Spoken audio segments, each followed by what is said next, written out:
Bismillah, Alhamdulillah, wassalatu wassalamu ala Rasulillah wa ala alihi wa sahbihi ajma'in amma ba'd.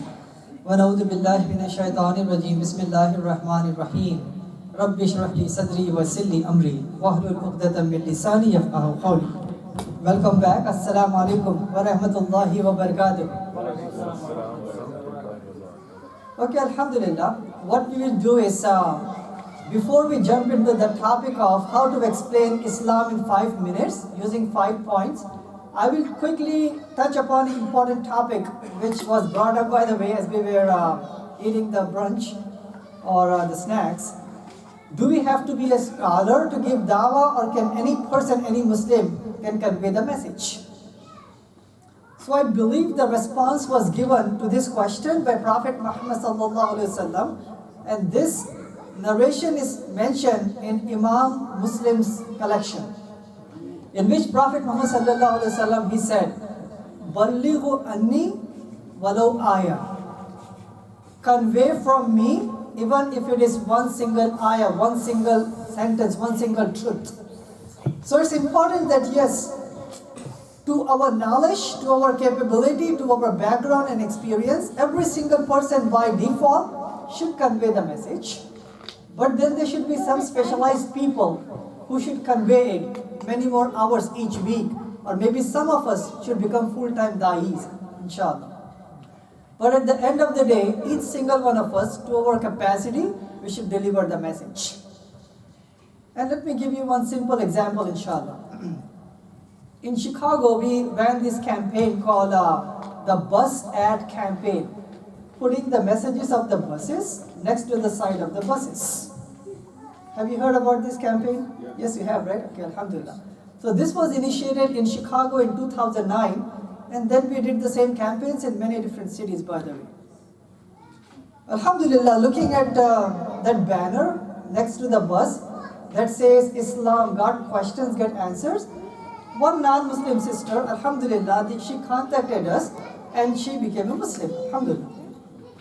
Now her mother from Michigan, she became very mad, and she was an evangelical Christian, the mother, by the way, that how can my daughter enter the faith of so-and-so, embrace Islam?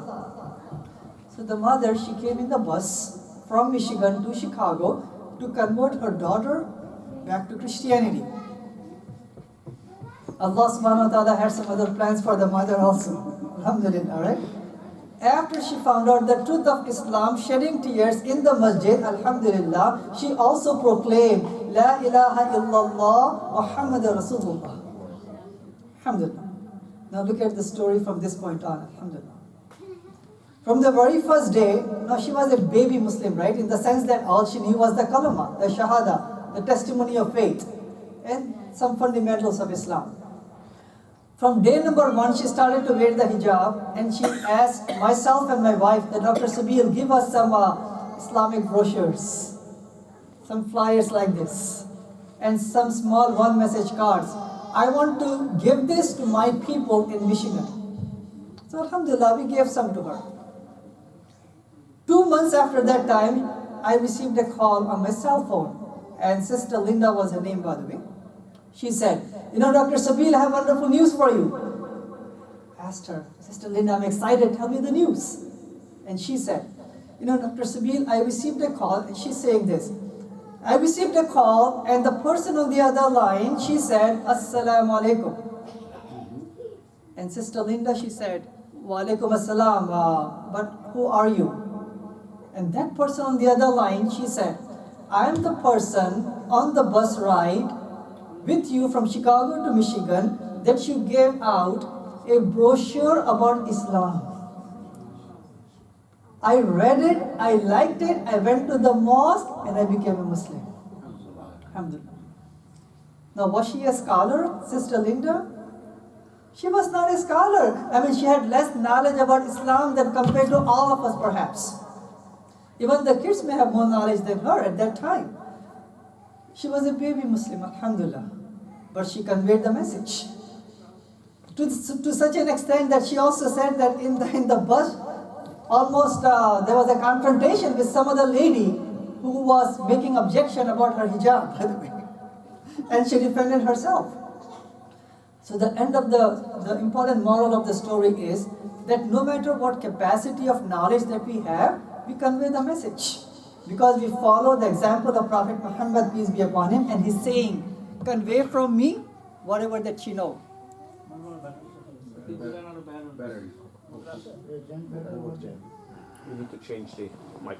Okay, let's take a 2-3 minute break, by the way. Okay. We need to change the battery. Inshallah.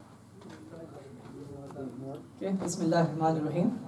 So not only that story, by the way, you know, when the initial companions of Prophet Muhammad sallallahu alaihi wasallam, when they came to know that their friend, means Muhammad sallallahu alaihi wasallam, was made a prophet by Allah subhanahu wa ta'ala, they became Muslim, correct? As soon as they accepted Islam, they did not wait for the whole Quran to be completed and all the Sharia rules to be completed and all the example of the Prophet to be completed. From day number 1, Abu Bakr Siddiq radiallahu ta'ala, he started to convey the message. And other prominent companions, alhamdulillah, right? So this is how, that is the sunnah of not just Prophet Muhammad sallallahu alaihi wasallam, but the best generation of the Muslims that we had, alhamdulillah. So the bottom line is there should not be any excuse for us not to do dawah. But here is the footnote, by the way. Obviously, if a person is going to ask us a question that we don't know the answer, we don't make up the answer. We go and do the research, we consult the scholars, we consult the people in the field of experience, and then we go and convey that answer. So in that way, we keep on building our database of answers. Secondly, the more dawah that you do, it works on you too. You say to your non-Muslim colleague, for example, that Muslims pray 5 times a day. Next time when the time for Fajr comes in, or Isha or some other prayer, you are more conscious now. That I told you a non-Muslim, we pray 5 times a day. You're subconsciously, now you want to push yourselves to pray. So not only dawah has an effect on the non-Muslims, it has a reverse and positive effect on the Muslim person who is doing the dawah. So I would say that both tarbiyah and dawah are like 2 wheels of a bicycle. Both of them are needed for a bicycle to function properly. So it's not either or, it is both simultaneous. You learn Islam, you practice Islam, and you do dawah simultaneously. There would never come a time where you could say, now I am fully qualified to do dawah. Do you think so? It will never happen. If you think that it will happen one day, then you're still wrong. If you think that now you have all the knowledge, now you're qualified, that means you're still wrong, because we should never have that state of mind. That now I know everything about Islam. Now I'm a good practicing 100% Muslim. Right? We all pray to Allah subhanahu wa ta'ala for forgiving the shortcomings, making us better Muslims, and then we keep on doing dawah, alhamdulillah. So it's both simultaneous. It's not either or, it is both together, alhamdulillah. Yes, guys. Just a quick question, Dr. Sabil. The thing is, you might be concerned that you're probably conveying the wrong message or conveying the wrong answers to certain questions. I know that you have to be aware of your fundamentals, right?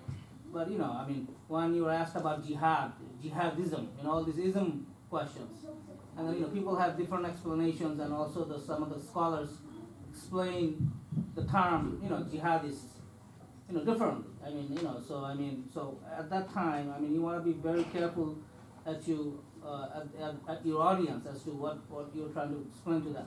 Basically the fundamental meaning of jihadism is within yourself. Fighting the good and the evil within yourself, right? But in a broader term, in a general context, jihad has a lot more meaning than we can. Sure. So that's a very good point. That things that we don't know, we should be careful in conveying. Even things that we know, we should be careful in conveying, by the way, because anything can be taken out of context and we could be in trouble. Not only for the sake of protecting ourselves, but giving the proper answers, persuasive, evidence-based answers from the Quran and the Sunnah. So that's even more important. So it's very important. Okay, so an ideal da'i should be have the proper intention, very solid aqidah, very, very important. Aqidah should be very solid, by the way, right? solid aqidah, so intention, aqidah, and have some working knowledge of their own deen, of Islam. Means like top 10 or top 20 common questions people ask about Islam. What is the Sharia law? What does Islam say about the freedom of speech? Why do women wear the hijab? What is jihad? Polygamy? 10, 20 questions. Resources are available out there. We should not have an excuse that where can we find the answers? The resources are available. Practice them in the masjid or in the small halaqas or in your neighborhoods, whatever, right? Or within your families. Keep on practicing. So you'll become more eloquent, you'll become more confident, and you'll become more comfortable, inshallah, right? So the bottom line is we should be careful what we say. We should only say that we have knowledge of, it is based on evidence. If we don't know the proper way of saying something, we should always carry some brochures with us, by the way. It's important.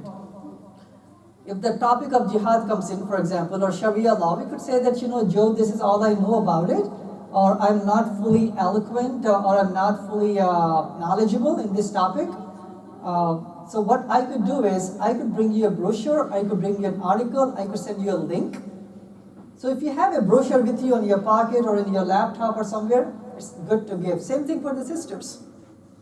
It's good to carry some material with us, or at least know some links, right? And then you do the research, and then you perfect your answer, then you present the answer. I mean, you have to be also cognizant of your sources. I mean, you got sea of information out there. I mean, Yes. You got, Mufti Google out there, and Mufti. you can just, search on, on Google, and then, I mean, Sure. you get different versions. So in my opinion, I think it is, I mean, you have to choose your ulamas. You have to choose True. who, your real sources as to how you learn yourself first of all, and then in order for you to convey the message. I'm not talking about the simpler terms what is Islam. I'm talking about to the deeper, in order to convert somebody, some of the dilemmas that the brother talked about, explaining to his colleague, about some of the things that he was asked about, right? So some of the questions that we will take today, inshallah, or that we are going to address would be how to explain Islam, which is this one over here coming up, inshallah. Then we will touch on the topic of how to explain Islam to an atheist, inshallah. Very important topic. What does Islam say about the Sharia law, which is so much misunderstood, Ben Carson, whatever. They are throwing those terms around. Freedom of speech. Maybe the topic of jihad. So let's take those, inshallah, right, one by one. So let's tackle this one, inshallah, now. Then we'll come to the common or the tough questions people ask about Islam, inshallah. So have you ever had this encounter in which you were told to explain Islam? You know Islam, obviously, most of you are born and raised. But when we start to explain Islam, sometimes we may not know the important steps and the concepts and connecting the concepts together in a structured, eloquent way. Have it ever happened to you? Right? We know what to explain, but we may not know how to explain that. So for that reason, we have, yes. What are the challenges we face daily basis, for example, that you said how to explain? Once you tell them basic about Islam, they see it through the media, so the other people also not following the religion. So it's very hard to match what we say, what Islam says. For example, Muslim holiday, or you need to go pray on Friday. What about the other guy? He's a Muslim too. How come he never asked for a day off on Friday, or he never asked for time for Friday 1 hour? How come you have to go? And you say Islam is so and so. Islam didn't start with the blood, and now we see that people try to establish: are they Muslim or they are not Muslim? Are they part of you or they are not part of you?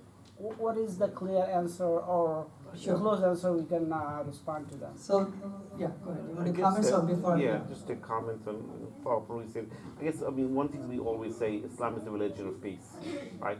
But if you sit from a non-Muslim, and when they did word association, I've seen this numerous times, if they're watching that television, Okay, they're not seeing can the that. brothers use that portable wireless mic, please? It's important because these questions are very important. and we want everyone to benefit from them. So why don't you make your comment but make it more precise, then I will have Brother Shakur make the comment, inshallah.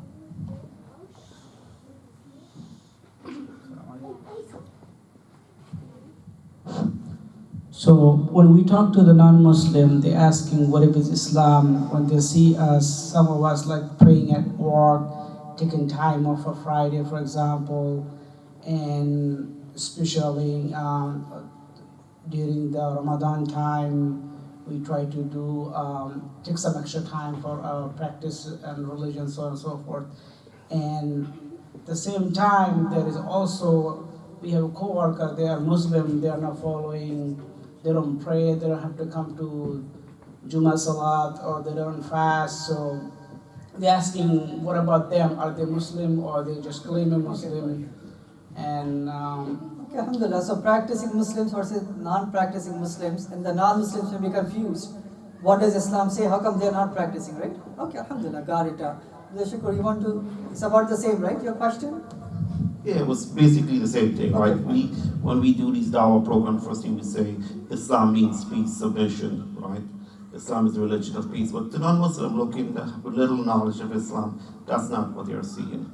Okay. And every time you do, if you ever do a quiz and you gotta do word association, and you say Muslim, the next thing that comes out of their mouth, you know what it is, right? So. Okay, so obviously we know, living in this culture, this kind of environment in which the media is bombarding and showing the images of Muslims so and so and non-practicing people so and so, how can we explain to them Islam with taking this in context, that they're non-practicing Muslims and doing things that Islam forbids them to do or discourages them to do? This is what I mentioned to them, that doesn't matter in what religion or what school or what job, there are always people who are close to fulfilling the requirements of that responsibility. Then there are some people who would be a little bit away from it, means non-practicing or not fully practicing. For that we don't blame either the employer or the school or the faith. We blame the shortcomings of that individual. For example, you have the best car, newly built car, for example, Mercedes. When you look at the statistics of Mercedes and the accidents on the road in Chicago, there could be perhaps 300 of them, right? Almost all of them, or none of them, could be blamed on the car itself. They're blamed on the driver. Let's take the examples of the Christians, for example. We cannot hold Christianity responsible for every single action, murder, rape, crusades, inquisition, slave trades on the faith of Christianity, but we hold some Christians responsible for it. In the same way, the faith of Islam, these are the teachings, these are the fundamentals. It's a faith that teaches justice, equality, and peace. Not every Muslim, because not every Muslim may be educated enough, or because of the geopolitical reasons, because of so many shortcomings, he or she may be doing things that may not fully reflect the teachings of Islam. Just like some Christians, they do not reflect the teachings of Christianity. Same thing for the Jewish and the Hindu people. So it's not fair for anyone to judge Islam by the shortcomings of some minority of the Muslims. In the same way, it's not fair to judge Christianity or Judaism or Hinduism on the shortcomings and the faults of some of their followers. So we separate the actions of some Muslims or Muslims from the teachings of Islam, and then we elaborate on what are those teachings. So I would say that it should not be any difficult, by the way. I mean, because if they are going to blame Islam for anything, that means there is no institution, there is no ideology, there is no faith, there is no way of life in which 100% of their followers are perfect, reflective of their ideology. There never was, there never will be. That means, are we going to blame the ideology or the shortcomings of the people? So are they considered as munafiq? Are they not following? Well, that's not, I'm not going to give any fatwas of munafiq or whatnot. We all have shortcomings. Not everyone wakes up in the Fajr time sometimes. We're not munafiqs, may Allah forgive all of us. We are lazy sometimes. sometimes we oversleep, whatever. I don't categorize that as munafiq. Munafiq is a person who knows it is and purposely they're not doing it. A non-practicing person, maybe they're not educated about praying or gender interaction, for example. So I would say that it could be lack of education, lack of maybe the environment in the house or in the place that they are living or job or friends. It could be so many things. But the bottom line is we separate the actions from the faith and then we explain the faith. Yes. You said a very beautiful thing in the beginning, that if somebody, like how many million you said people die in the US, they are non-Muslim. And for example, if they stand in front of Allah subhanahu wa ta'ala and say, I lived in between the Muslims and we are responsible for it. In the same manners, if a Muslim doesn't act or doesn't follow the rules or doesn't take a 15 minutes or a half hour for salah, we are responsible for it, no?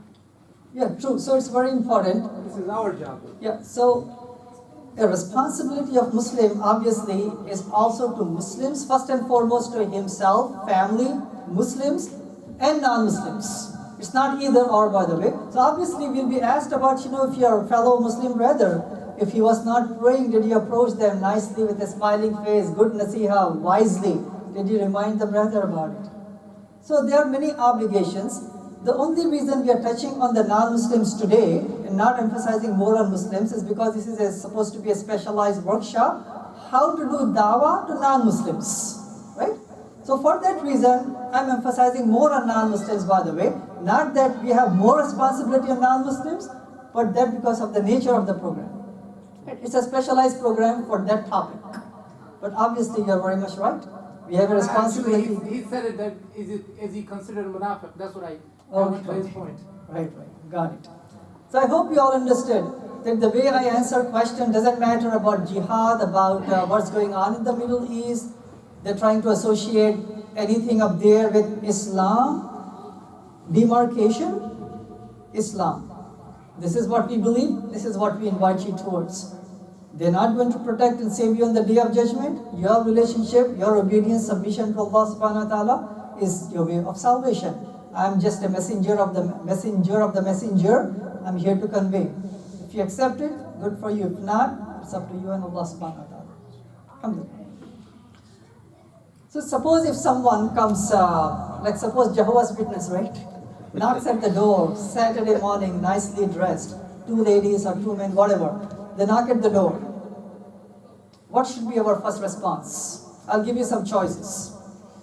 You look at them and then you say, quiet, nobody speaks. Pretend we are not home. Or you send your kid to the door and you say that, my parents are busy, can you come back next weekend? Or choice number 3 would be, you open the door with a smiley face and you say, thank you for coming to our house. Let us know what you have to say. And you interact with them with a nice smile and interact with them and open a dawah conversation. Choice A, B or C? C, of course. The way I look at Jehovah's Witness, by the way, that it is not them coming to our house, it is Allah subhanahu wa ta'ala sending them to us. So they could learn about Islam from us. Allah subhanahu wa ta'ala is telling them that nicely dressed Saturday morning, forget about football and sports and carnival, go to this Muslim's house and learn Islam from this Muslim. If we have that mentality, we'll be like waiting outside our door for Jehovah's Witnesses to come. We'll be looking, where are they? And we'll be running after them if they forget to come to our house. We'll be running after, hey, you missed the house of Ahmad and Abdullah and Fatima. Where are you? We are waiting for you. Right? Once we have that mentality, every knock at the door is an opportunity for dawah. Alhamdulillah. Let me share with you one story, inshallah. One story. 2009, we traveled by car from Chicago to Dallas. Long ride, 17 plus hours. There was a convention going on in Dallas, so me and friends of mine, we rented an RV, a It had kitchen in the back, a dining room, a bed, whatever, right? It was a nice, fully luxurious, whatever. So we passed by many different states, and one of the states we passed by was Missouri. And it was night time, so we stopped by in the motel up there, and then we hopped back again to the RV, and we started to leave from the parking lot back towards Dallas.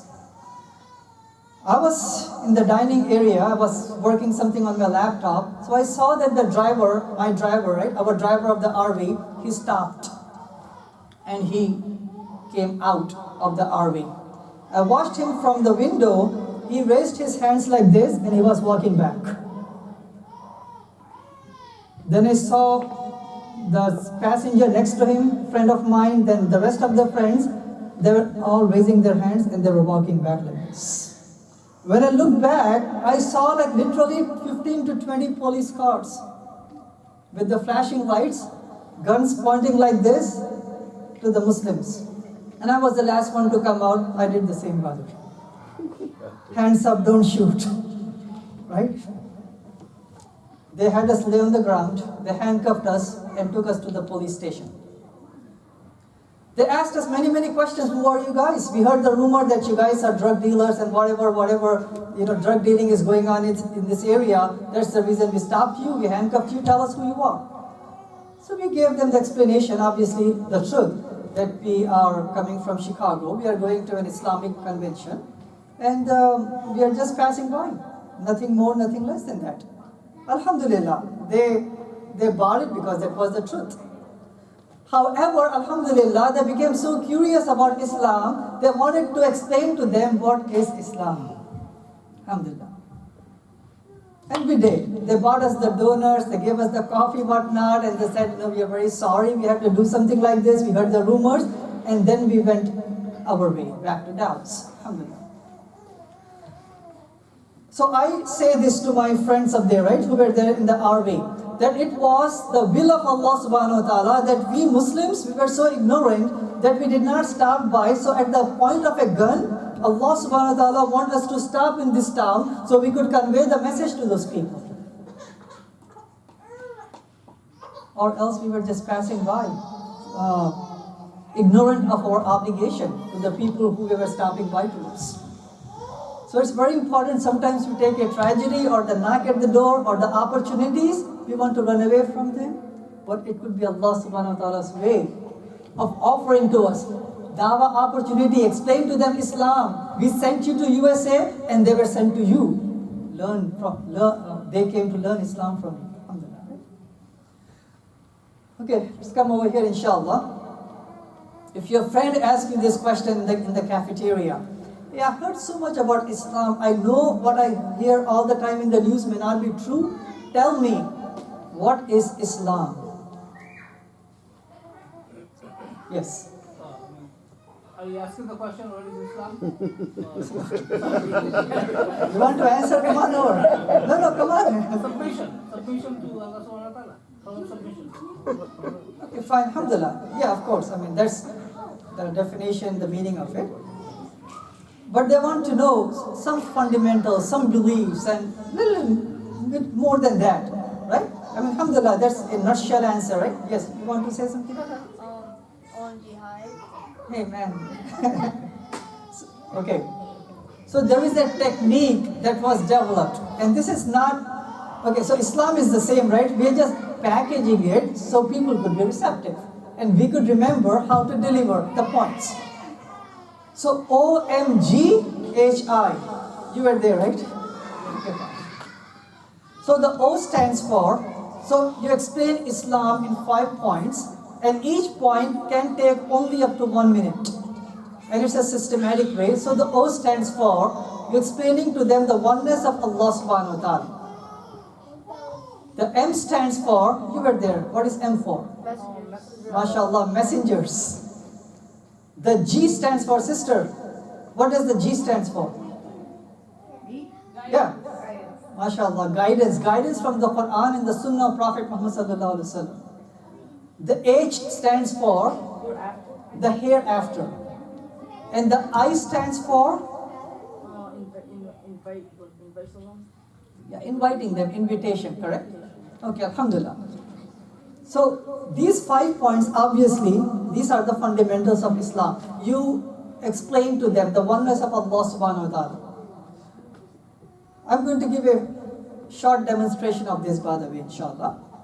And I would desire maybe one of the brothers or the sisters from there could repeat. I mean, after I'm done, you do a 5-minute practice, inshallah, right? And I'm going to pick someone, by the way. So let's see if Joe is standing up here. So I say to Joe, Joe, in Islam we believe that there is only one God.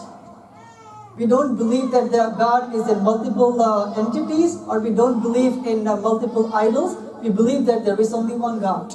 He is the only creator, He is the sustainer, He is powerful, and He is almighty. One of the attributes of God, Joe, is that God is a loving God.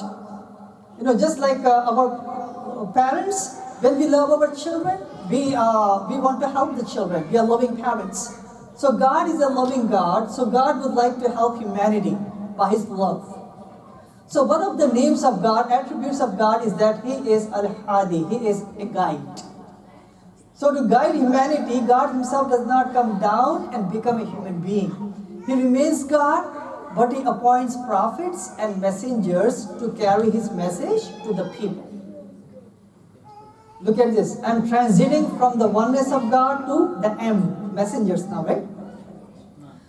So God has appointed many messengers all throughout history. Prophet Adam and Noah and Abraham and Moses and Jesus. And last one, Muhammad, peace be upon each single one of them. They came with one singular ideology, one single message. And that message is that humanity should submit to one God, worship Him alone and do the deeds that He desired. And not to worship a human, an idol, or the creation, but submit only to one God. Joe, do you know submission to one God in Arabic language? There is one word in Arabic language that signifies submission to one God. Can you guess what that one word would be? What do you think it is? Islam. So then we say to them that yes, we say that submission to one God was the ideology that was conveyed by all the prophets and the messengers to their people. And that submission to one God is Islam. So Islam is not a new faith. Started by Muhammad, peace be upon him. All the prophets and the messengers, they were given that ideology and they conveyed to their people, including Jesus, Moses, and Abraham, peace be upon them. So Joe, I know that you work someplace. The place that you work, they give you comprehensive guidance, comprehensive instructions, and comprehensive assignment. And that assignment may be about how you should do the packaging, or the assignment could be that how you should do the IT work, or some assignment. So based on the comprehensive nature of the assignment, you could be productive if you are going to fulfill that assignment. Means the guidance that the employer gives you. And once you fulfill that assignment, you will get the check at the end of the day. You will get some kind of an incentive at the end of the day. So in the same way, when we fulfill the assignment that God has given to us, worshipping one God and following the prophets and the guidance in the Quran, in the example of Muhammad, peace be upon him, God is going to give us an incentive, a reward, and that reward will be eternal paradise. So that reward would be eternal paradise. So Joe, this is what Islam is. We believe in the oneness of God. We believe that messengers and prophets were appointed by God to convey the message to the people. And God's guidance is comprehensive. It has solutions for humanity's problems. And if we fulfill that, then God willing, God is going to give us eternal paradise. Do you understand this and do you accept it? Now Joe may say that, yes, I understand this, but I have this one question. So you address the question and you come back again with this explanation. 1, 2, 3, 4, 5. At the end of the 4 points, if Joe says that I understand this, then you say, Joe, if you understood this, then why don't you start receiving the blessings from the Creator by embracing the faith and submitting to the Creator? If Joe says yes, then what you do is, you go and you explain the 6 beliefs and the 5 pillars of Islam and give Joe the Shahada. And appoint a mentor and do the mentorship process. But if Joe says that, give me some more time. I understand this, I accept it, but give me more time. Then you don't compel Joe, you don't push Joe, but you give them a small push, very slightly. Showing the urgency to Joe that, Joe, life is very short. A person could die today or tomorrow or down the line. If you know that this is the truth, if you understand this, it is in your own benefit that you embrace it, and then the rest of your life you can keep on practicing it. Once you embrace it, you will get purpose and peace in life. You'll be in the company of following the same ideology as all the prophets that they used to follow.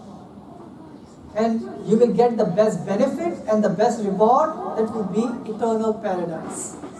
If Joe says yes, you give him the Shahada. If Joe says no, let me read more, you offer Joe some literature, maybe translation of the Quran, a brochure or so, and you keep in touch with Joe and answer more questions if he has more questions. So in this way, we explain to any person oneness of God, the messengers, the guidance, the hereafter, and give the invitation. Now, before I call anyone or before you have any questions, right? Ask any questions. How many times in this explanation did I brought up the contradictions in the Bible? 0 times. How many times did I make Joe defensive about, how can you follow something which is illogical? Trinity? Come on, man, wake up, smell the coffee. 0 times. Islam should be explained crystal clear way without going off in a tangent, focusing on Tawheed. And every single point should be connected with Tawheed. Once we are done with this explanation, then later on, if they ask questions about differences, wisely we should explain the differences. Without putting them down, explaining the differences. What does the Quran says about it? What does the Hadith or the example of the Prophet says about it? So at least on the Day of Judgment, we could at least say to Allah subhanahu wa ta'ala that we have completed in delivering the message to Joe. So that is how I explain Islam to a non-Muslim. If he says that I only have 5 minutes or 10 minutes, tell me what is Islam all about. Even if they start with polygamy or jihad or all of these, I would say, those are important topics. I will come to that, but can I take just 5 minutes to explain Islam, and then you will understand my answer to jihad and Sharia law better if you know the context of the explanation which I am going to give you, inshallah. Does the Comment. Bible also teach the same thing? Isn't also the same for Bible? Bible also believes in oneness, right? Right? Bible- Messengers, they believe in messengers, they believe in their book as guidance, right? And they also believe in life after death, right? Okay, so the question is, the Bible teaches the same way, and if we just limit our explanation of Islam initially to this, how are we different? So when we mention to them that we believe in the absolute oneness of God, remember in the explanation I mentioned that God is not multiple persons, not multiple idols. So we are saying absolutely one, not 3 in 1 or 1 in 3. Number 2, when we mention about the messengers, we say the last one was Prophet Muhammad, peace be upon him. So that's a difference. Number 3, in the New Testament of the Christian Bible, by the way, it's not a comprehensive guidance for them.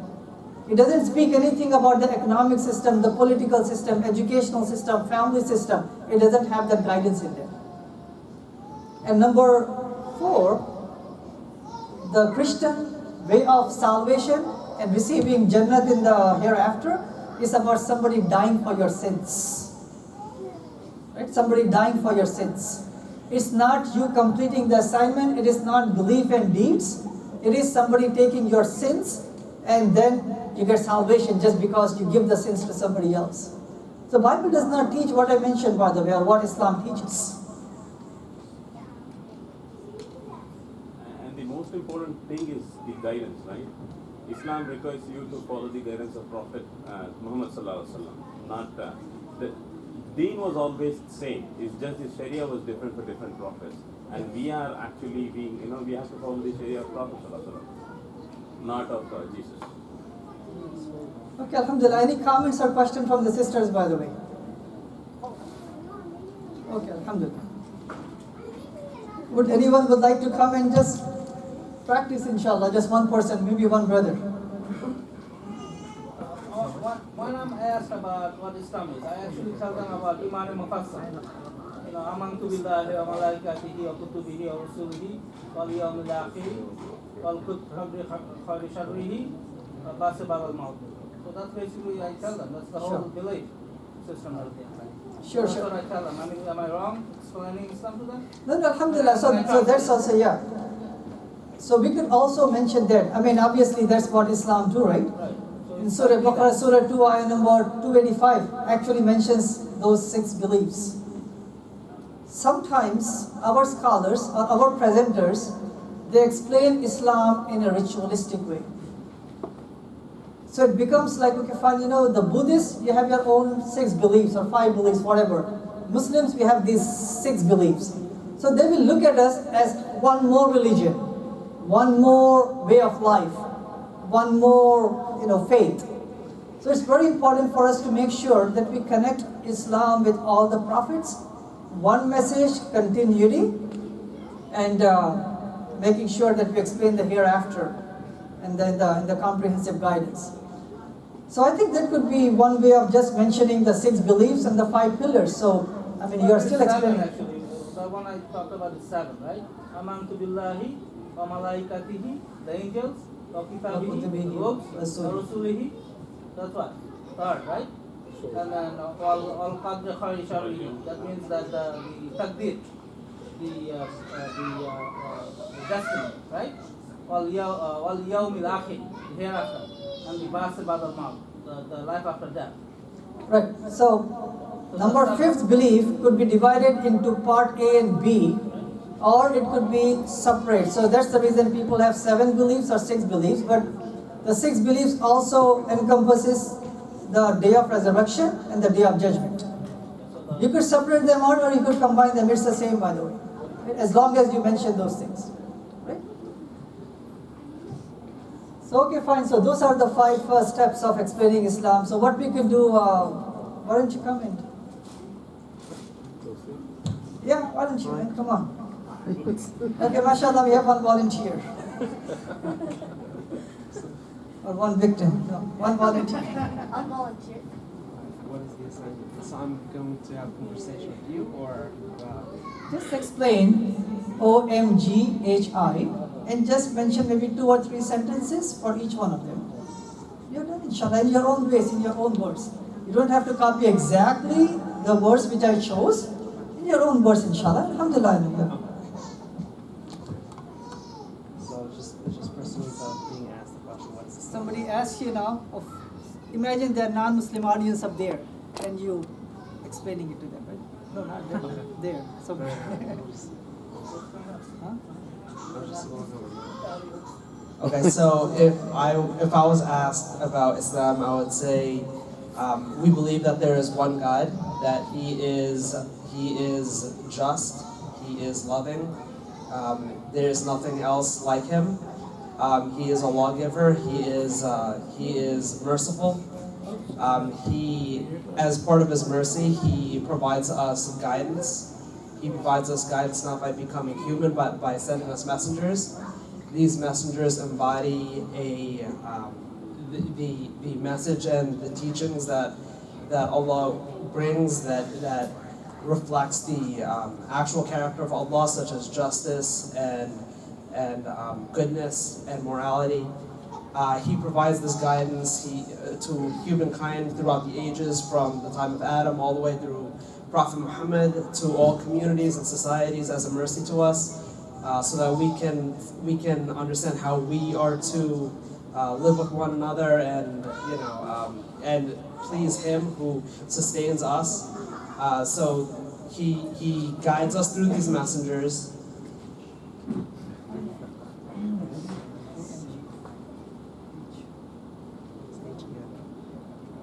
Oh, okay. Yes. So he sends us guidance for our salvation and our prosperity in this world, as well as what we believe also to be the next world as well, where in the end we will be judged for our deeds, and that we will eventually rest in an eternal abode of happiness or in despair in paradise or hellfire. And if you believe all of this, if you like, let me know if you have any questions. Would you be interested in getting more information or anything like that?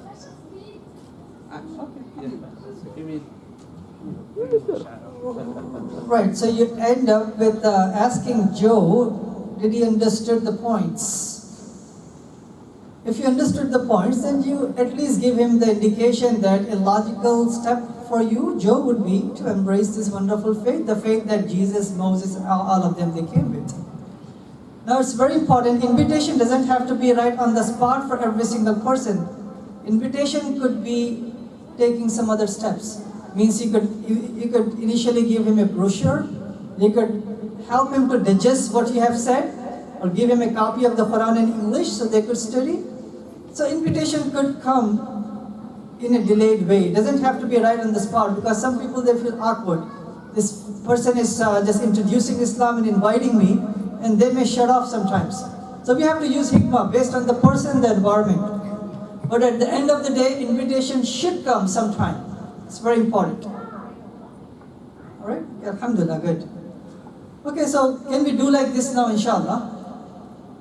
We could either go into comparative religion, or we could go into some of the difficult questions. Which one should we go first? Difficult questions? Okay, so let's go into difficult questions. What were you saying? Get your opinion. What's their choice? Get your opinion. Yeah. I'm also hearing from them, so comparative religion? Either one. Okay, good. Thank you. We'll do both eventually, inshallah. Yeah. So let's take the first question, inshallah. Then from here, then we could switch back and forth. Yes, brother. Go ahead. Some of the non-Muslims, they ask, Go ahead. some of the non-Muslims, sometimes they ask, how come your Prophet Muhammad, peace be upon him, married underage woman, which is denied. I will repeat, inshallah. Or they could use the mic too. So the question is this: how come your prophet married somebody who is underage? And they refer to the marriage of the Prophet ﷺ with Aisha radiallahu ta'ala. Okay, so this is a very important question, a delicate question, and we should answer this very wisely and convincingly, hopefully, inshallah. Right? The way that I would answer this question is that it is culture to culture. The age of marriage is defined. The age of consent is different from culture to culture, time to time, and people to people. So then I give some historical examples. For example, in the time of Prophet Jesus, peace be upon him, the age of marriage or the consummation of marriage would be the age of puberty. Right? In the time of Prophet Jesus and even before the time. Even now today, there are countries in the world like the Spain. Spain has the lowest age of marriage, by the way, in all of Europe. 13 years of age.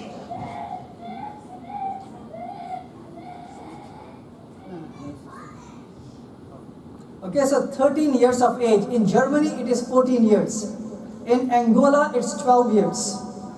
In USA, not until 150 years ago, the age was like 11, 12, 13 years of age. So if you're going to say that the Prophet, Nauzubillah, that he committed something wrong by marrying or by having the marriage fulfilled by the age of 9 with Aisha radiallahu ta'ala anha, are you going to also blame the founding fathers of this country when they okayed the marriages of the girls who are 11, 12, 13 years of age? So it's a cultural fallacy to look at other cultures from our cultural lenses of the 21st century. So it's very important. Then you ask them the question, hey Joe, what do you think is the proper age for marriage? Or the minimum age for marriage for the girl. What do you think is the number, the age? Now, whatever age that Joe gives you, you ask him the question, why did you pick that number? Suppose if he says 16, right? Now then you come back and say, then you're saying that the founding fathers, they were wrong. If he says 21, that means why 21? I mean, what's your criteria for it? So we could mention that historically there was a criteria that the age of puberty is when the consummation of marriage takes place. Number 1 point. Number 2 point would be, if a culture decides that these are the responsibilities of a wife, these are the responsibilities of a husband. And if that culture thinks that at the age of 13 the boy is mature enough to fulfill that criteria, and the girl fulfills that criteria, then in that culture it's appropriate for them to get married. So for that reason, historically we have seen marriages fluctuate from culture to culture and time to time. Number 2. Number 3, it's very, very important that if they think that this marriage was inappropriate of the Prophet's marriage, then there should be some uproar in the society. We should mention to Joe that there are no less than 52,000 authentic narrations by and about Prophet Muhammad sallallahu alaihi wasallam. Not a single narration objects with the age of the consummation of marriage of the Prophet with Aisha radiallahu ta'ala anha. Not from her, from Aisha radiallahu anha, not from the parents of hers, not from the companions, not from the Muslims, not the neutral people, non-Muslims, and not the Islamophobes of that time. Even though the Islamophobes, they were picking to see how they could exploit any small incident from the Prophet's life, for example. When Aisha radiallahu ta'ala, when she lost her necklace, you know the incident. They made a big uproar and all these hypocrites, they came and they made these false allegations. So they were picking and choosing how to exploit from the life, the noble life of the Prophet ﷺ, anything. How come none of them, if this marriage was wrong in that time, why didn't they pick on this marriage? None of them they did, by the way. That means according to the norm of that culture, the marriage was appropriate. Number 3, right? Number 4, very, very important. If Joe is from Jewish or Christian background, we should ask Joe. Hey, Joe, tell me this. According to the Bible, what is the age of consent? What is the minimum age for marriage according to the Bible? What do you think it is?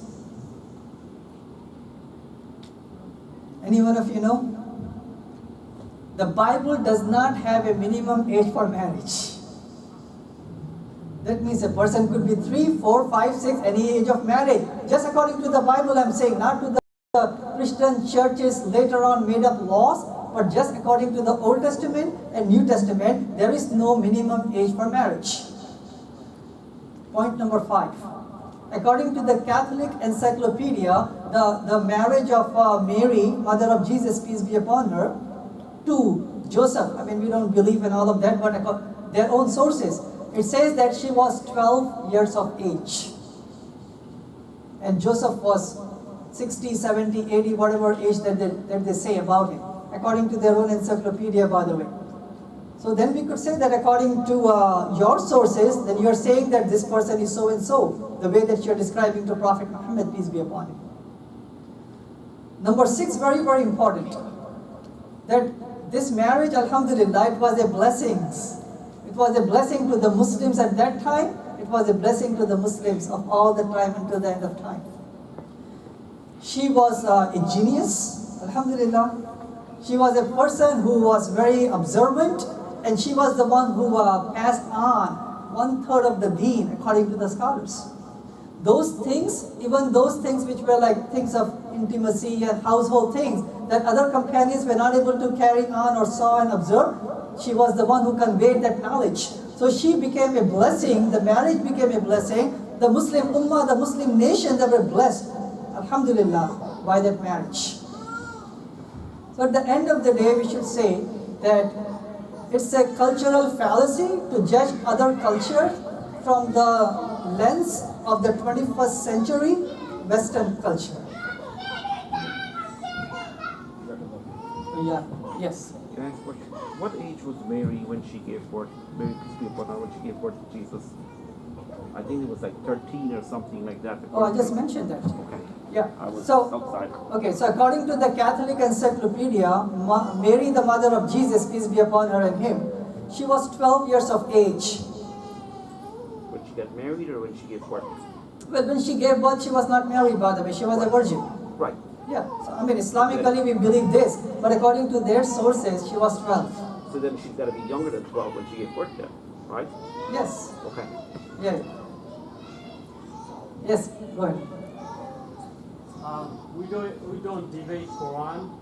What Allah subhanahu wa ta'ala has ordered us to follow. But however, on disbeliever, non-believer, it's hard to convince them that. So my question is, in Saudi Arabia, they do killing for killing. Beheaded in front of the people. How you tell about that the disbeliever? Because they don't accept that. They think it's So, sisters, the question is, I'm sorry you're not able to hear it, but I will repeat the question, inshallah, right? So the question is, how can you justify to a non-Muslim what happens in the Islamic hudud, the punishment system, in which beheading takes place, or cutting of the hands takes place, or any such punishment, correct? No, it's very... Even stoning for adults. Or stoning, or lashing, right? All of these things occurs. So we are coming to the Islamic Sharia topic. So can I answer this question in the context of the Islamic Sharia, by the way, right? Inshallah.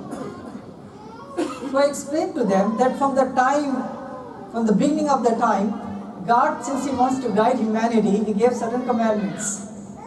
So humanity could become more moral, they could unite, and they could worship the one Creator. It's best for them, for humanity.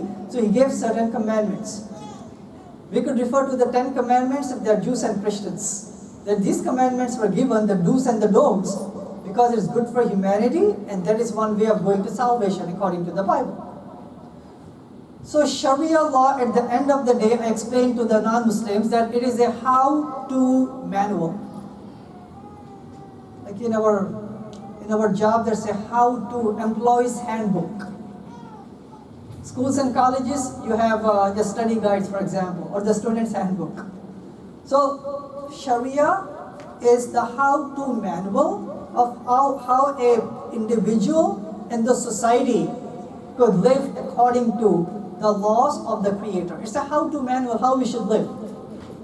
So within there, it has many different aspects. You have the personal guidance, and you have the guidance for the society. Okay, thank you.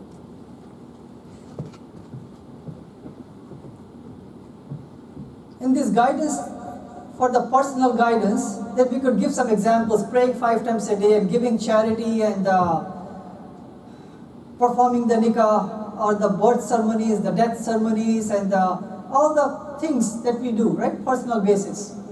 Then we could say that for the society to apply the Sharia law in the societal basis, the legal system, the justice, the penal, the economic, all the systems, the people have to choose it, and we cannot force these things. That means they have to be taken, they have to be extracted from the Quran and the example of Muhammad, peace be upon him, by the experts, and that's only they could be implemented, right? The systems which are there for the society. But most of the time, when they think of the Sharia law, the non-Muslims, they think about the punishment systems, don't they? So for that, I give this example to them. That suppose if men from Mars, if they came over here, and they ask me about the US Constitution, if I tell them that the US Constitution, it kills people by hanging, by firing squad, or by the lethal injection.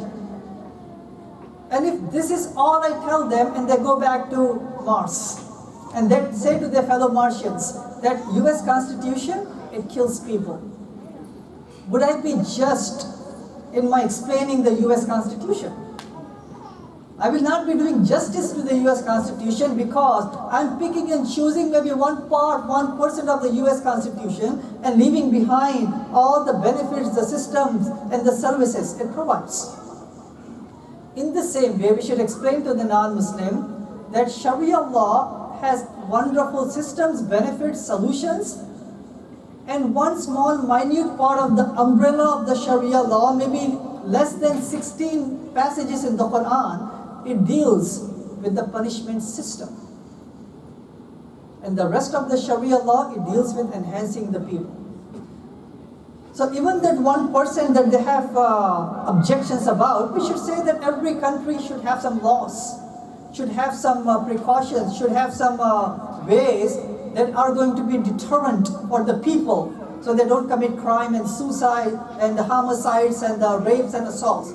There should be some punishment, there should be some deterrent. US has it, Europe has it, every country they has it. They have the punishment system. So the punishment system should be adequate to punish the person and to stop or to reduce the future crimes. So when we compare the Sharia, the hudud laws and the punishment laws, in the USA we can explain to them that US also have laws. According to some European countries, when they kill the people by fatal injection and all of those, according to them these are barbaric. But they have their own logic, right? They are killing people because they have committed heinous crimes or whatever crime. In the same way, the Islamic punishment system is to give adequate punishment and also to deter future such oppressors. And if you know some statistics, then you could mention that in the USA, only 16% of the rapists, they are arrested. Number one. Number two, even those who are arrested and those who are punished, the average term for the rapist behind bars is 5 to 7 years. What happens after that time? The victim would be like mentally tortured. He's going to be released today or next year, and now she's going to be tense. She's going to be, depressed and suicidal. What if he's going to come again? So the society is going to be compromised if not enough deterrent and or enough punishment is given. So the Islamic system has a balanced way to deter the people and to give adequate punishment. And last but not the least, we could also mention that every single objection that they have about Islamic punishment, all of them they're found in the Bible. Cutting of hands is there in the Bible. Stoning of death is there in the Bible. If the girl is not so and so on the wedding night, she should be stoned to death. Adultery should be stoned to death. If you defame the name of God, it's stoned to death. If you disrespect your parents, it's stoned to death. So all of these things are there. But if the Christian says that I don't believe in the Old Testament or those things were abrogated, then you ask them the question. But these are the laws that God gave. If you think that these laws are barbaric, that means what are you saying, Nauzubillah, about God? According to you, these were coming in by God to your own scriptures. Last but not the least, Isa alayhi salam, he mentioned in the Gospel of Matthew chapter 5, verse number 17, 18 and 19, that I come not to abolish the law or the prophets, I came not to abolish but to fulfill. Anyone who takes away even a small iota of the law, they would be the least in the kingdom. Anyone who fulfills them, they would be the highest in the kingdom. He's speaking about all the laws of the Old Testament. And these laws have to do with stoning, about burning. Burning is also there, by the way, in the Bible. Honor killing, and all the cutting of hands.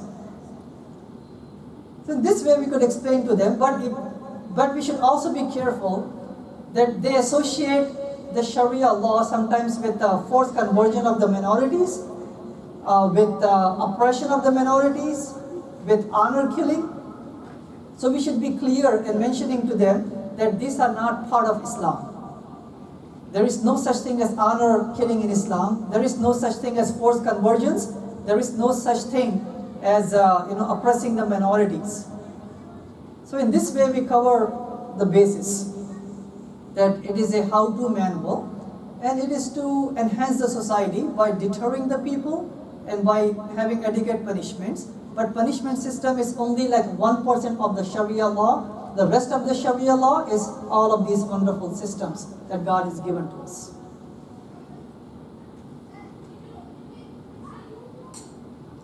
Sister, let's take a question from your side, inshallah. I have a question. Yes. A lot of questions, but this one asks to me every time I work full time, and they always wonder why we can't determine our holidays. The what? Why we can't determine our holidays. Oh, what? Question is, why can't you fix the holidays? Yes, because in New York City they have declared that you can get day off for Eid, but we can't say what day will be. So can you just clear? So the question is, if non-Muslims, if they ask the question that how can you guys cannot have a fixed date for certain holidays? No, it's a kind of a tricky question because there are opinions on both sides and they both have their evidence, by the way.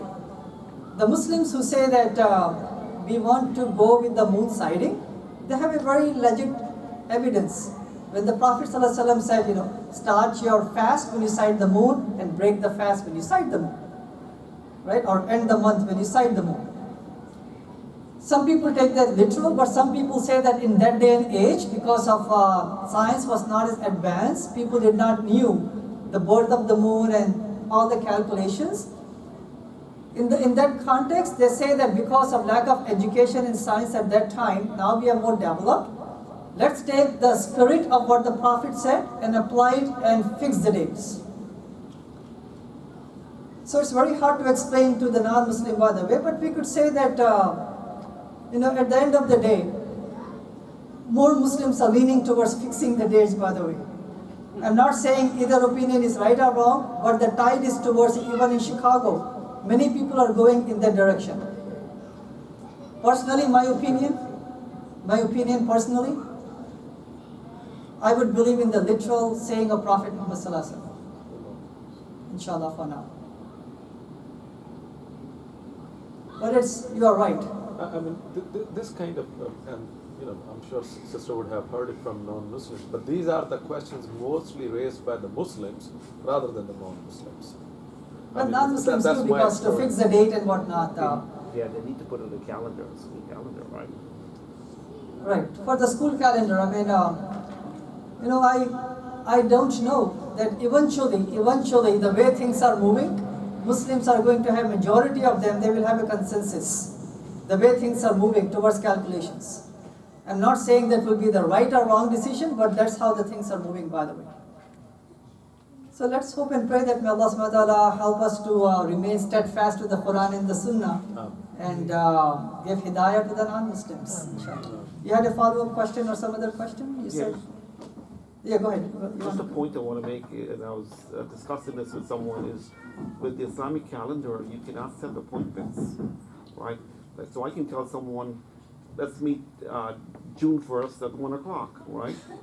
But in the Islamic calendar, we don't know if it's 29 days, 30 days. So how do you, like somebody, a doctor's appointment, how do you put that in your calendar? Is it to 29 days? Is it 30 days? What month is it? Okay, so the question is, suppose if the doctor would like to have an appointment two months from now, and he says, okay, let's meet the month of Ramadan, for example, 15th of Ramadan. Now the poor guy would be waiting, right, until Ramadan starts and he may have some other obligations. Now, when it has to about secular business, Islam does not forbid us to follow the solar calendar. Just for the religious holidays and the religious occasion, this way. But our system should work. Both ways. In every aspect of our life, right? Right, I mean, the sun and the moon and all the celestial bodies, they are appointed or they have been created by Allah subhanahu wa ta'ala to do the calculations. So calculation, we could still use of the sun to do these things, but for other religious holidays, some scholars would like to use that, by the way. But let's not get deviated from the main sun and the moon and the calculation issue right now. Sure. But you had one more question, sister. Go ahead. Go ahead. Yeah. First question they always ask me is, how come in Islam you're allowed to marry 7 times and stay with those wives? at the same time? Maybe she means several. How do you explain that? So in Islam, why are you allowed to marry several times? 7 times, yeah. Up to 7 times? Oh, okay. Okay, and what was the second half of the question? What was the second half of the question? Oh, just how do you explain to non-Muslim that that's not the normal practice or? So that's polygamy. Okay, so it's a question about polygyny, right? Having more than one wife. It's important that for any question, we should give them in the context. That in the time of Prophet Muhammad sallallahu alaihi wasallam, women did not have rights. They were married or not married, they were discarded, they were treated as objects. To such an extent that even some baby girls, newborn baby girls, they used to be buried alive. So in that situation, polygamy was rampant, or polygyny was rampant, not just in the Arabian region, but all over the world. So Islam was the very first faith that gives some boundaries to polygamy, polygyny. Restricting it, Islam restricted it and gave rights to the women, to the wives, to the mothers, and to the daughters. That in Surah Nisa it says, Surah 4, ayah number 3, the translation is, you could marry 2, 3, and 4, but if you cannot do justice to them, then marry only one. So Islam gave that the criteria. It's not an obligation, it's not a recommendation, it is a permission. Even I would say the permission is to the way of discouragement, because we have to do justice. And it's very important. Justice is not very easy for us to do, right? Any different ways. Assalamu alaikum. Hi. Where is that microphone? Oh, microphone? I think it's up there. back of it. Go ahead. So it's very important. First and foremost, we have to give them in the context in which this came, number 1. Number 2, Islam restricted it. Number 3, it has to be with justice. And number 4, if you cannot do justice, just marry only one. Because Allah subhanahu wa ta'ala is taking into account the medical aspect, the psychological aspect of a male or of the society, for example. Males are polygamous in nature, by the way. Okay? Males are polygamous in nature. Medically, they are polygamous in nature. I'm not going to go in that aspect. But psychologically, they are polygamous in nature. Chicago Tribune, they did a survey. And they found out that a typical male in this country, they have 7 extramarital affairs in their lifetime. Right? So males are polygamous. So Allah subhanahu wa ta'ala is taking that into context and saying that yes, if there is someone that you have already married, and if you want to marry more than one, if you could do justice in every single way, by the way, right? Lodging and housing and clothing and food, every single way, then you have given the permission to marry more than one. But give all the responsibilities, fulfilling all the criteria, or else you'll be held responsible on the Day of Judgment. So that criteria is very, very important. And some scholars, they say that they could come sometimes in the history, or they could come sometimes certain circumstances in which there could be more females than males. In which if every single male marries only to one female, that means there would be a excess of females. So Islam wants the protection, Islam wants to give the comfort to every single female and the warmth of a family. Even if it has to do with being a co-wife of a husband. So these could be some of the reasons. And last but not the least, coming from the comparative religion point of view, anyone who raises this question, a Jew or a Christian person, ask them this question. Tell me the restriction in the Old Testament or the New Testament that speaks about the restriction of marrying only to one wife. Thank you. They will not find any. They will not find any, to the extent that almost all the prophets of the Old and the New Testament, they had more than one wife. The greatest prophet, Prophet Musa alayhi salam, according to the Jewish people, he had more than one wife. Ibrahim alayhi salam, Dawud alayhi salam, Sulaiman alayhi salam, they had more than one wife. So having more than one wife does not make a person, or just restricting to one wife does not make a person either a prophet or not a prophet. Ma'am, And- can I have the microphone back now? So it's very important that if polygamy or polygyny was forbidden, how come God did not prohibit it in the Old Testament or in the New Testament? And there is a reason behind it. Certain circumstances may require that it is better in certain circumstances. So there would be a protection for the lady, protection for the orphans, and overall it is a better chaste system for the society. I think you had a Limited question. to 4, right? It's only limited to 4, not to 7. Yeah, so the correction to the question is, it is not 7, by the way, it is up to 4. Up to 4, yes. You had a question. Okay, if anyone wants to marry second time or twice, okay, does she need permission for his first wife? Does he need any permission from his first wife to marry second time? Are you married? No. Let's start with one, inshallah. No, but that's a good question. So the question is this. This is the question, sisters, if you didn't hear the question. That suppose if a married man would like to marry second time, does he need to take the permission of his first wife? Yes and no. No, yes and no, okay? If in the contract of the first marriage, the husband agreed that I'm going to marry a second wife with your permission, then he has to abide by the contract. But if there is no such contract, just plain, simple, normal nikah, then means it is good for him to consult, but it's not a requirement. So all of you are going to go home and look at your contracts now, right? And I want to add to something to his. It's vary as well country to country.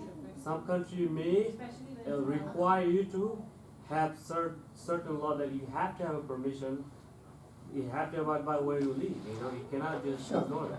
So country to country, but I'm just giving you an answer from the Islamic point of view, by the way, right? Okay, but the thing is that when anyone is going to marry, he or she must have to know this. Like it says, like it should be in the contract, or like I don't know it that it should be in the contract or not.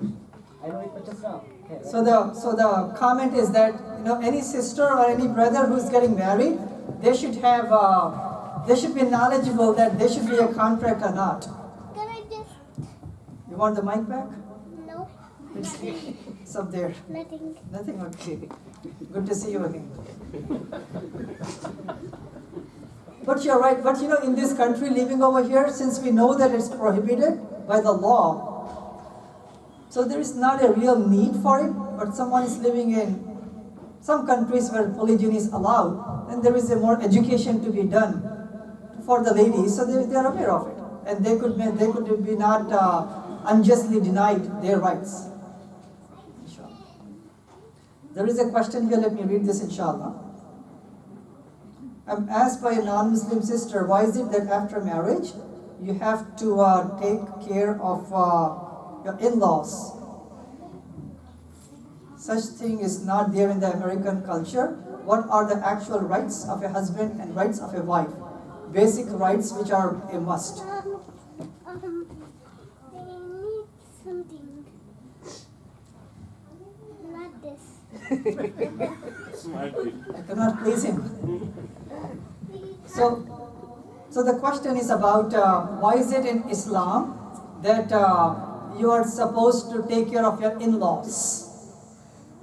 It's very important for us to put this in the context, by the way, that Islam wants the male and the female, or any Muslim, by the way, to respect our elders. To respect our elders. That means in-laws are our elders. So we are supposed to help them, take care of them, and there is a reward in that. But is it a must? I mean, it's according to just the plain black and white responsibilities of a wife, even though it's not an obligation, but it is highly encouraged. Because by doing that, not only you are helping someone, you are also pleasing your husband. So you will get like so many rewards, alhamdulillah.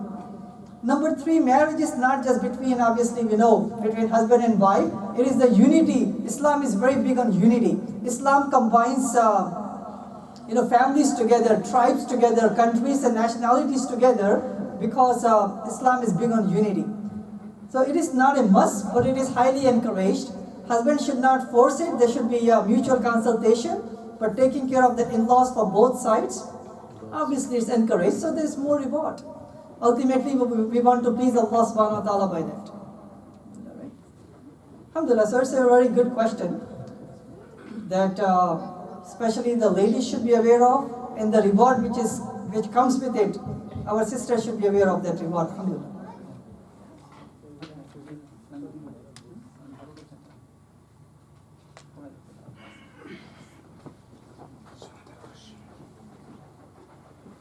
How can we build love in the heart of non-Muslims for us, so when they stop looking down upon us? Alhamdulillah, it's a good question. That how can we provide them the love, the admiration of Islam? Alhamdulillah.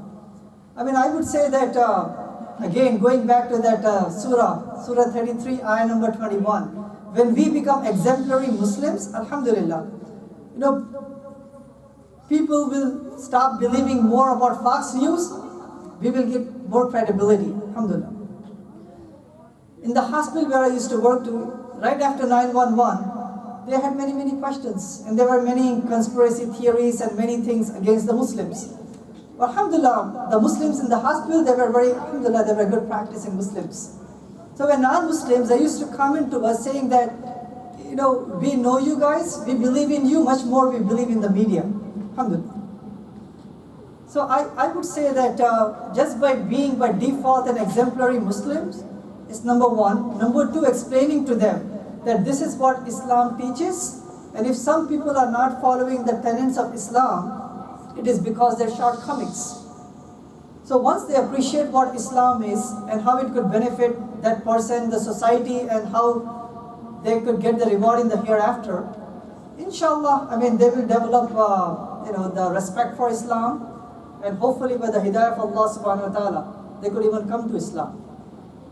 So I think showing them the positive side of the Muslims by being exemplary Muslim and showing the beauty of Islam, I would say this could be the 2 important ways.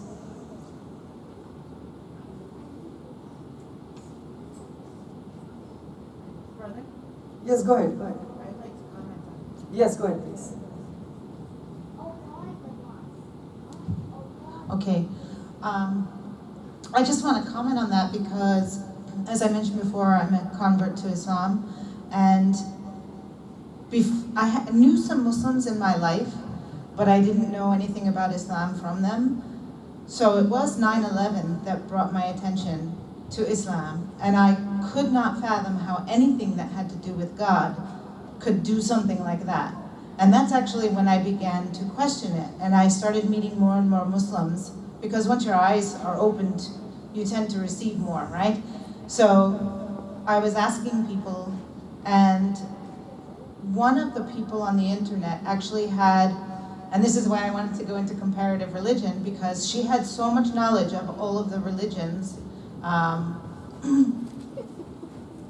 that it was very important to me for someone to have correct knowledge that I would learn from. But it took something like that, and people on the internet were actually not celebrating the event, of course, but celebrating the fact that it caused people to question and learn about Islam, because sometimes people have a fear of the unknown, and it takes something like that to raise awareness. But the media that brings so much attention, whether it's something good or something bad, actually brings awareness about Islam, and I celebrate that. And then also a point I wanted to make is many times we're told to do like our charity, give with the right hand so the left doesn't know, or vice versa. I'm sorry, I don't know the quote. But I feel that that's why there's not so much good things in the media, because we are practicing Islam and we're not making a show of it, right? So you see all the bad things in the media, but you don't see as much good. But in our towns, in our close communities, we are the example. And that, I believe, is how we are supposed to show our neighbors the beauty of Islam. Alhamdulillah, very good. So again, it goes back to, there are so many positive things going on. Muslims are doing, alhamdulillah, all the relief work, the social justice work, dawah by action, all the things we don't highlight it. So we should be more prominent in the media, contact the media and show them what we are doing in the masjid, outside the masjid, and working with different people of different faiths, all of these. So once more of these get exposed, inshallah, they would appreciate that Muslims are not some fringe group, but they are part of the mainstream, and they have something beautiful to offer to the US and to the world. So we have to highlight it and we have to show it, both from the scriptures in theory and by people in action. So alhamdulillah, so we have to do more work, by the way. So if we want other people to respect us, we have to raise our credibility by our actions, by our good words, by our good propagation of the beliefs, inshallah. So this one more question here.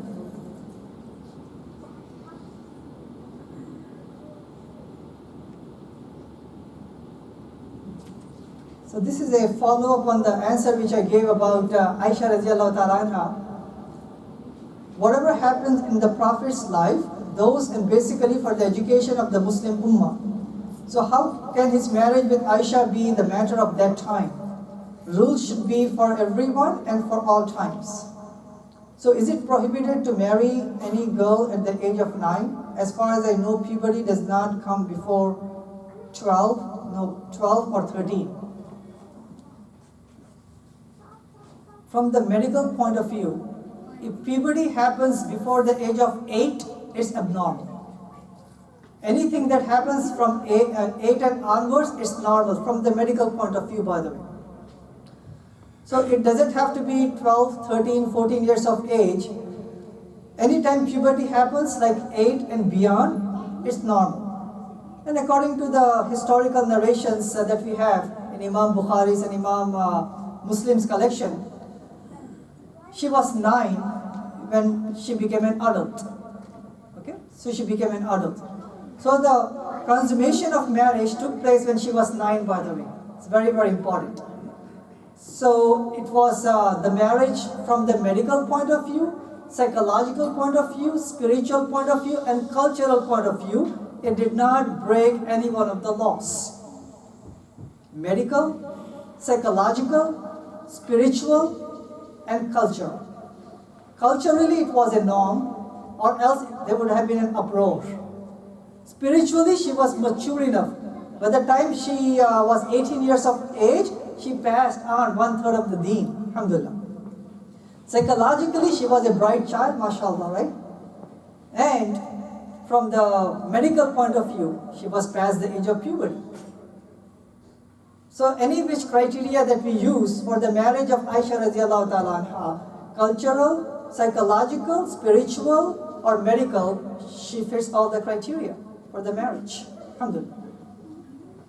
So if any country, Muslim country, whatever country that allows this criteria, so I would say that yes, so in that country, but in this country, since it's prohibited for that age, we have to abide by those rules. We have to abide by those rules, alhamdulillah. Right? The age of marriage in here is 16 years of age, by the way. It could go up to 18, could go down to 14, could go up to 21. So since the age is different in this country, we abide by that rule. So it's not an obligation for someone to marry a girl of that age. It's a permission if the culture or if that country allows that. As simple as that. So Islam is for all societies and for all time.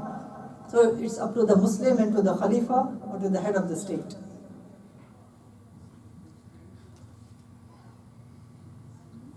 Okay, any other questions or comments before we jump to the comparative religion, inshallah? I have one question. Yes. This question is on, the form of government that Islam prescribes, right? Mostly it's because of, if you look at most of the Islamic countries, they are ruled by kings, right? The ruthless, self-centered, most of them, tyrants. So because of that, people will start to believe that this is the form of, government that Islam prescribes. So is that true, or is there a specific form of government that Islam prescribes? So the question is, sisters, what is the form of government that Islam prescribes? Is it like the multiple states within the Muslim Ummah, each state by head of the state with their own boundaries, people cannot go in and out, or restrictions having the visa to go in there? The way of government, the first 3 generations, which were the best generations that they prescribed coming from the Quran and the Sunnah, would be the whole Muslim Ummah is one Islamic state. Within there is one Khalifa, and then there are governors in different regions. But the head of the state is not a dictator. He cannot go against the Quran or the Sunnah. It's very important. That means they cannot make the laws which goes against the prescribed and the authentic Sunnah of Prophet Muhammad sallallahu alaihi wasallam. And there should be free movement within that Islamic state. No need for visa, no need for all of the restrictions that we have. So that is the ideal Islamic government that was envisioned by the Prophet, established by the Prophet, and practiced by the 4 rightly Khalifas after him, and some other rightly guided Khalifas, by the way. So where the kingship come into play in Middle East regions? So it looks like Saudi Arabia or some other state, they are believing kingship. Like, is it cultural norm or where did it come from? Even though we are deviating from the topic, where did the kingship came into play, by the way? We are right. People's greed for power, land, whatever greed. And Muslims have then took up the concept of nationalism, tribalism, superiority, pride, all of these things came into play. That means that's how they formed their own independent states. But it's a different topic, by the way, but the best thing is we have to go back to the Quran and the Sunnah and establish the deen of Allah subhanahu wa ta'ala peacefully, proactively, positively.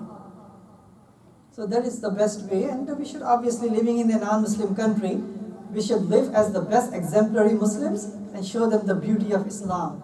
Actions, deeds and words. Question.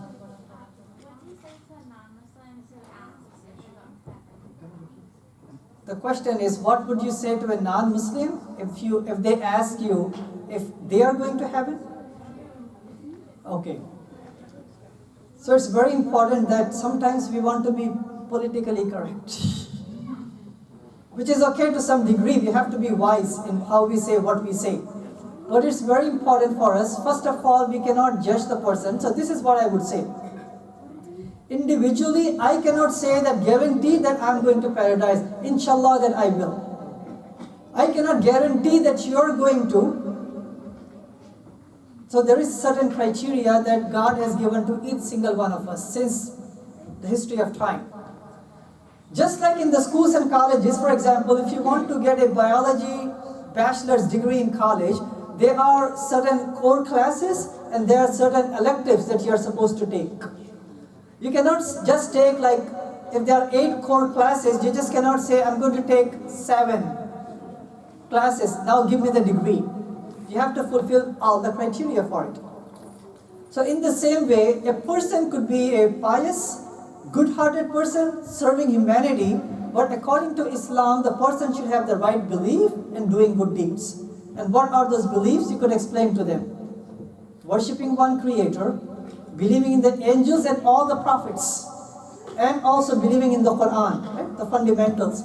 So these are the core curriculum a person has to pass before they could graduate and go to paradise.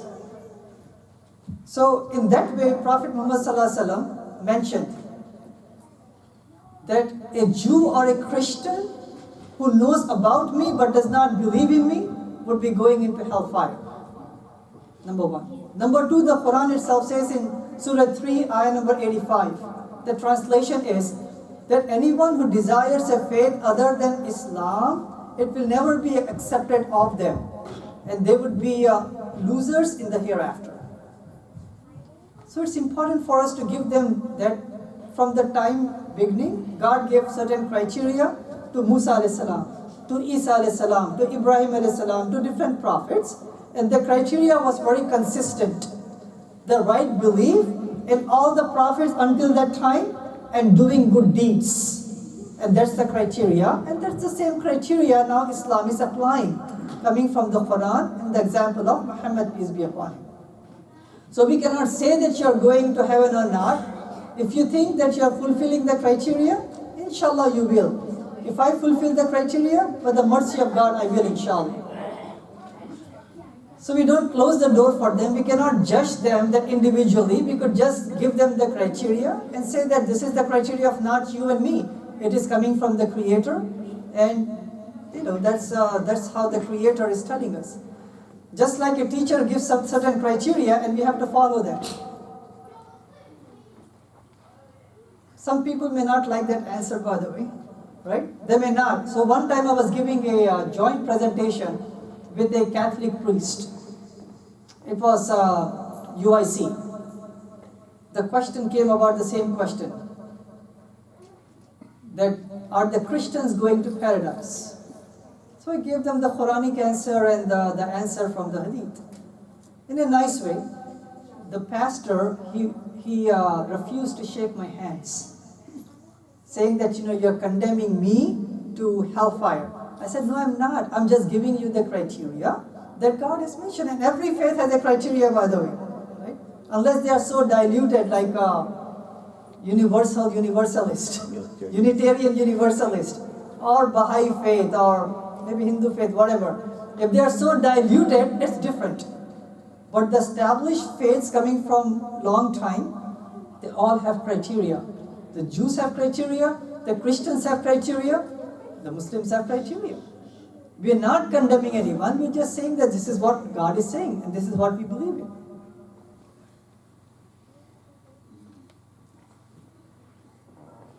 Should we jump to comparative, inshallah? Let's